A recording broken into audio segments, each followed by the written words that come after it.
Hello dear student, कैसे हैं आप लोग। उम्मीद करता हूँ आप लोग अच्छे होंगे और अच्छे से पढ़ाई कर रहे होंगे। तो बच्चों, आज का अपना जो टॉपिक है बहुत ही छोटा सा टॉपिक है। ऑर्बिट एंड ऑर्बिटल में डिफरेंस क्या होता है, कौन कौन से डिफरेंस होते हैं, उनके बारे में आज हम लोग पढ़ेंगे। क्योंकि ऑर्बिट एंड ऑर्बिटल कहने का तो बहुत छोटा सा टॉपिक है, तो मे भी हो सकता है यहाँ से भी क्वेश्चन बन सकते हैं और इनका ऑर्बिट और ऑर्बिटल का यूज आ सकता है, इससे रिलेटेड कुछ कॉन्सेप्चुअल क्वेश्चन बन सकते हैं। इसलिए हमें ऑर्बिट एंड ऑर्बिटल के बारे में भी जानना जरूरी है। ठीक है, अगर मैं पूछूं कि ऑर्बिट क्या होते हैं तो आप क्यों बोलोगे कि ऑर्बिट जो होता है, और आपको अच्छे से पता होगा कि न्यूक्लियस के अराउंड वो सर्कुलर पाथ होता है जिसमें इलेक्ट्रॉन क्या होते हैं, रिवॉल्व होते हैं। ठीक है, और ऑर्बिटल्स क्या होता है, न्यूक्लियस के अराउंड एक 3 डायमेंशनल स्पेस होता है where probability of finding electron is maximum. ठीक है, ऑर्बिट जो होता है फिक्स सर्कुलर पाथ होता है। ठीक है, ऑर्बिट आपको अच्छे से पता है इनफाइनाइट ऑर्बिट पॉसिबल है। ठीक है, बोर के अकॉर्डिंग आप लोगों ने बोर मॉडल में पढ़ा है। पॉइंट, सबसे पहला पॉइंट हम इनका डेफिनेशन ही ले लेते हैं कि ऑर्बिट क्या होता है। It is circular path, circular path around nucleus, around nucleus in which electrons are revolved। ठीक है, न्यूक्लियस के अराउंड एक सर्कुलर पाथ जिसमें इलेक्ट्रॉन रिवॉल्व होता है। और आप लोगों ने बोर मॉडल में अच्छे से देखा होगा कि चलिए ये अपना प्यारा सा न्यूक्लियस हो गया, ये फर्स्ट ऑर्बिट हो गया, ये सेकेंड ऑर्बिट हो गया, ये थर्ड ऑर्बिट हो गया and this is fourth orbit. तो आपको पता है सेल का नाम भी, चारों सेल का नाम और याद होगा, K cell, L cell, M cell और एन सेल। इनको हम क्या बोलते हैं, सेल या फिर एनर्जी लेवल भी बोलते हैं। और इसको n equal to first, n equal to second, n equal to 3, n equal to 4, और इनको हम क्या बोलते हैं, ऑर्बिट्स बोलते हैं। तो ऑर्बिट क्या होता है, इनफाइनाइट ऑर्बिट पॉसिबल है। ठीक है, कोई फिक्स्ड ऑर्बिट नहीं, इनफाइनाइट ऑर्बिट पॉसिबल है, आपने बोर मॉडल में अच्छे से पढ़ा हुआ है। फिर ऑर्बिटल्स क्या होते हैं, it is 3-dimensional space, 3-dimensional space around a nucleus where probability of finding electron is maximum। ठीक है, ऑर्बिटल्स जो होता है प्रोबेबिलिटी बताता है, क्योंकि ये जो मॉडल ऑर्बिटल का जो कॉन्सेप्ट है वो क्वांटम मैकेनिकल मॉडल से आया था, जहां पर हमें ये पता चल चुका था कि जो ऑर्बिटल इलेक्ट्रॉन होते हैं वो क्या होता है, उनके पास डुअल नेचर होता है, उनके पास वेव नेचर भी होता है।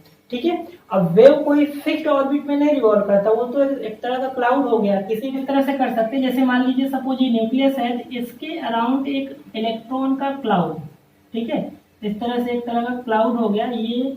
अब इसके अराउंड क्या होगा, 3D, कोई फिक्स्ड ऑर्बिट नहीं होगा। ठीक है, ये इलेक्ट्रॉन का क्लाउड होगा ये। ठीक है, तीनों डायरेक्शन में एक्स वाई जेड, किसी भी डायरेक्शन, जैसे मान लीजिए सपोज ये न्यूक्लियस है, ये कैप न्यूक्लियस है, तो इसके अराउंड ऊपर नीचे लेफ्ट राइट हर जगह क्या होगा, इलेक्ट्रॉन का क्या होगा, एक तरह से क्लाउड होगा। तो उसी को क्या बोल दिया उन्होंने, orbitals. This is a orbital. ठीक है, अब फर्स्ट पॉइंट तो हो गया। ठीक है,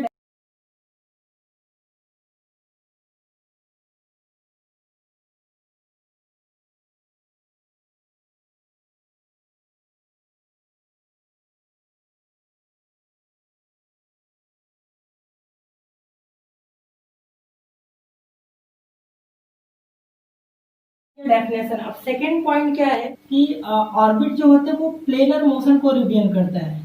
it represents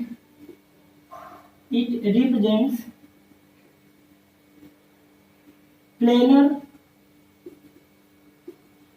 motion of electron. ठीक है, ये जो इलेक्ट्रॉन का एक प्लेनर मोशन बताता है, और ऑर्बिटल क्या होता है, ये 3 डायमेंशनल मोशन बताता है। ठीक है, it represent 3-dimensional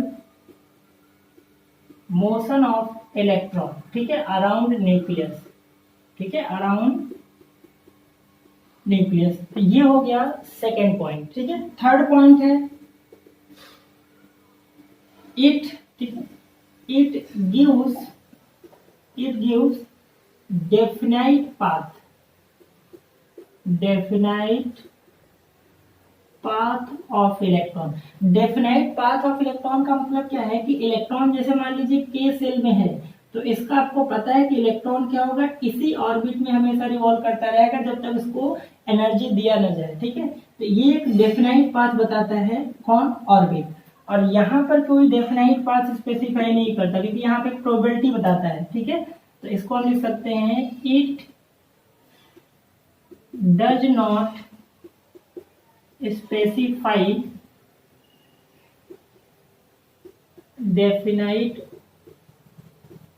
path of electron। ठीक है, ये कोई स्पेसिफाई नहीं करता है कि इलेक्ट्रॉन के अराउंड क्या होगा, डेफिनाइट फिक्स पाथ होगा। ये तरह का इलेक्ट्रॉन का क्लाउड के बारे में बताता है। ऑर्बिट का जो कॉन्सेप्ट है वो क्या है, एक थ्योरी कॉन्सेप्चुअल है। यहाँ पर ये क्वांटम मैकेनिकल मॉडल के अकॉर्डिंग इसका डेफिनेशन नहीं है। सकते हैं दिस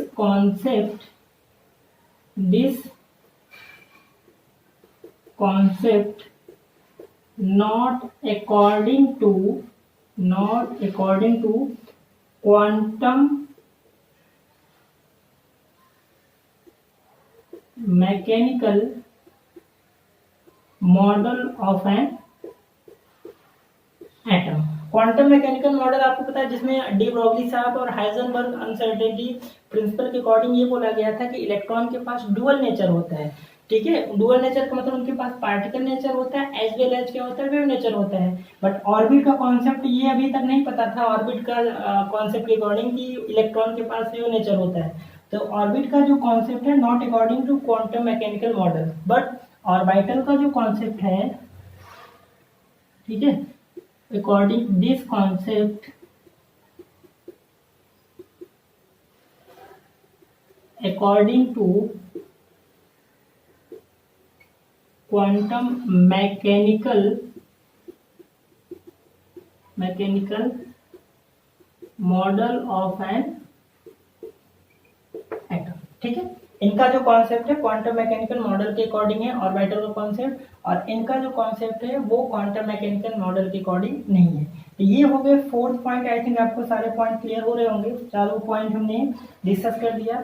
5th पॉइंट है ऑर्बिट का जो होते हैं, सभी ऑर्बिट जो होते हैं वो क्या होते हैं, सर्कुलर शेप में होते हैं। ठीक है, all orbits are circular shape.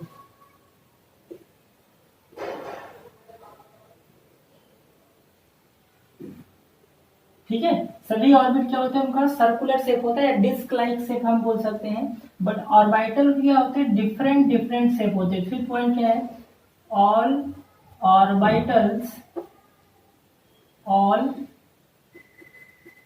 Orbitals have different shape. ठीक है, इसको शेप ऑफ ऑर्बिटल हम लोग डिटेल में पढ़ेंगे, बस यहाँ पर इतना जान लेते हैं कौन कौन सा शेप होता है। तो एस ऑर्बिटल जो होता है उसका शेप कैसा होता है, स्फेरिकल शेप होता है। ठीक है, पी ऑर्बिटल जो होता है उसका शेप कैसा होता है, डम्बल शेप होता है। ठीक है, डम्बल शेप होता है। ठीक है,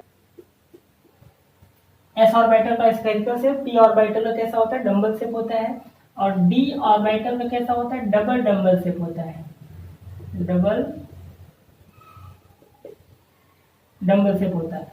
और एफ ऑर्बिटल का शेप जो है वो नॉट डिफाइंड है। ठीक है, कॉम्प्लेक्स होता है इसलिए इसको डिफाइन नहीं किया गया है। ठीक है, 8 फोल्ड होते हैं टोटल, तो इसका शेप क्या है, नॉट डिफाइंड है। तो हर ऑर्बिटल का जो शेप होता है क्या होता है, डिफरेंट होता है। 6 पॉइंट में है कि ऑर्बिट का कोई डायरेक्शन नहीं होता है। ऑल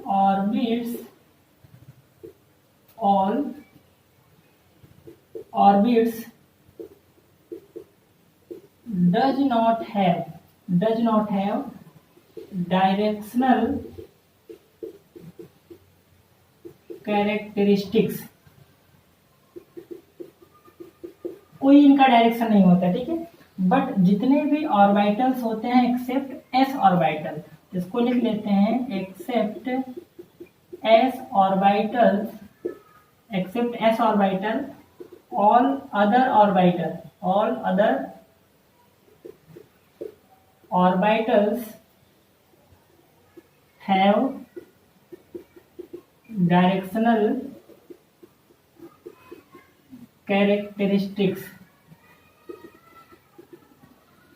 ठीक है, एस ऑर्बिटल जो होता है उसका शेप कैसा होता है, स्फेरिकल होता है। ठीक है, इसीलिए उनका कोई डायरेक्शन नहीं होता एस ऑर्बिटल का। बट बाकी जितने भी हैं, ठीक है, पी ऑर्बिटल, डी ऑर्बिटल, इनके शेप क्या होते हैं, डिफरेंट डिफरेंट ओरिएंटेशन होते हैं, डिफरेंट डिफरेंट डायरेक्शन होते हैं। वो हम सब जब शेप ऑफ ऑर्बिटल्स के बारे में एक टॉपिक पढ़ेंगे तो वहां पे कॉन्सेप्ट पूरा का क्लियर हो जाएगा। ठीक है, तो नेक्स्ट जो 7th पॉइंट है ऑर्बिट कि ऑर्बिट्स जो होता है वो शेप ऑफ मॉलिक्यूल के बारे में कोई एक्सप्लेनेशन नहीं देता। ठीक है, इस पॉइंट को लिख लेते हैं, it does not explain shape of molecule. ठीक है, मॉलिक्यूल के शेप के बारे में कोई एक्सप्लेनेशन नहीं देता। बट ऑर्बिटल्स जो होते हैं वो क्या होते हैं, शेप ऑफ मॉलिक्यूल के भी बारे में बताते हैं। ठीक है, it explain shape of molecule. ठीक है, ये मॉलिक्यूल के शेप के बारे में बताता है। ठीक है, और जो कि हम लोग आगे लेक्चर में पढ़ेंगे। और लास्ट जो पॉइंट है, और आपको 9th क्लास से ही पता होगा, किसी भी ऑर्बिट में मैक्सिमम नंबर ऑफ इलेक्ट्रॉन निकालना हो तो उसका फॉर्मूला क्या था, 2n²। ठीक है, तो इस पॉइंट को लिख देते हैं कि maximum number of electron in any orbits calculated by 2n²। ठीक है, किसी भी ऑर्बिट में अगर नंबर ऑफ इलेक्ट्रॉन निकालना हो, मैक्सिमम कितने इलेक्ट्रॉन होंगे, 2n² से। और जहां पर आपको पता होगा वेयर n क्या होते हैं, ऑर्बिट्स होते हैं, पॉजिटिव इंटीजर्स होते हैं, 1 2 3 4 5 और इनफाइनाइट ऑर्बिट पॉसिबल है। लेट्स एग्जांपल, जैसे मान लीजिए के सेल है, के सेल का मतलब इक्वल टू फर्स्ट ऑर्बिट। इसमें आपको इलेक्ट्रॉन निकालना हो तो n की वैल्यू 1 रखो, तो यहाँ से कितना आ जाएगा 2। अगर हम एल सेल की बात करें तो एल सेल मतलब n equal to second orbit. इसमें इलेक्ट्रॉन निकालोगे तो 2 × 2² कितना आ जाएगा, 8 आ जाएगा। अगर हम एम सेल की बात करें मतलब n equal to third orbit, इसमें इलेक्ट्रॉन निकालोगे 2 × 3², तो यहाँ से कितना आ जाएगा, 18 आ जाएगा। और अगर हम लास्ट एन सेल की बात करें तो यहाँ n इक्वल टू 4 और यहाँ पे 2 × 4² कितना आ जाएगा, 32 आ जाएगा। और ये आप लोग ने 9th क्लास में पढ़ा है, किसी भी ऑर्बिट में मैक्सिमम नंबर ऑफ इलेक्ट्रॉन निकालना 2n² से निकाल सकते हो।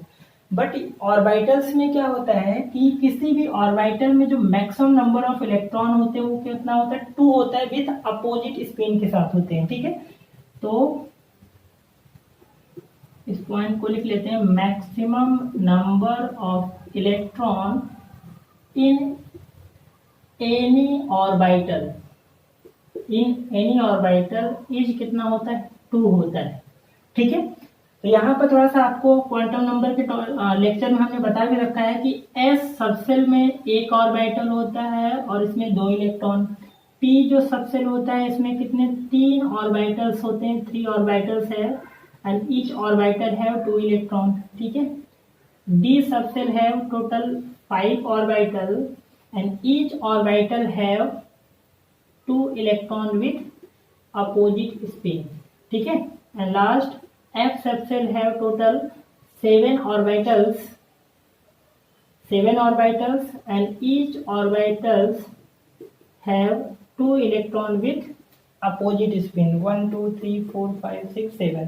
ठीक है, तो यहाँ पर आपको डिफरेंस क्लियर होना चाहिए कि S P D F, this is a subshell.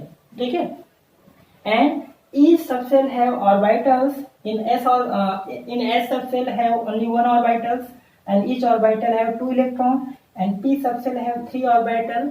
ठीक है, and each orbital have 2 electron and d subshell have 5 orbital and each orbital have 2 electron and f subshell have total 7 orbital and each orbital have s subshell।